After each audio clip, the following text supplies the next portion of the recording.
এই যে আমি রিমোটটা তৈরি করেছি। সাধারণত সাধারণ মানে একটা বোর্ড নেবেন, বোর্ড নেওয়ার পরে বোতলের কেটে নিয়ে মানে উপরকার যে ইয়েটা আছে ওগুলো কেটে নেবেন।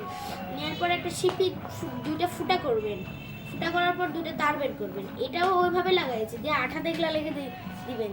এখান থেকে 3টে তার উঠবে। এটা হবে মাইনাস আর এটা হবে প্লাস। এখানে আমি সেভাবে এখান থেকে যে দুটো লাইন এসেছে, এই দুটো লাইন হলো সামনের মোটর আর এই দুটো হলো পিছের মোটর। এইভাবে সেট করবেন। তারপর এই যে দুটো তার আর এই যেমন গাড়ি এখন চলবে।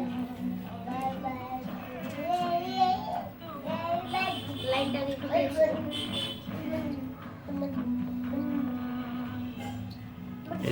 এদিকে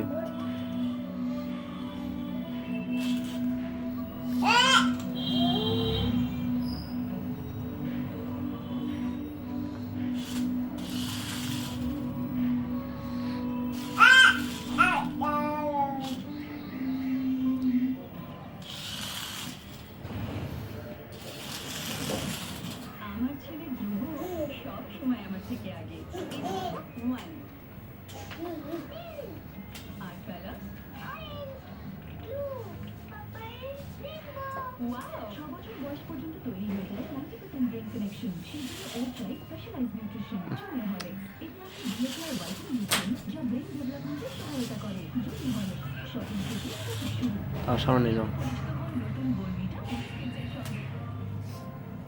আপনি দেখলেন এটা কত সুন্দর এখন চলছে, আগের থেকেও এখন অনেক ভালো চলছে। এই হয়ে গেল আপনাদের সাধারণ গাড়ি।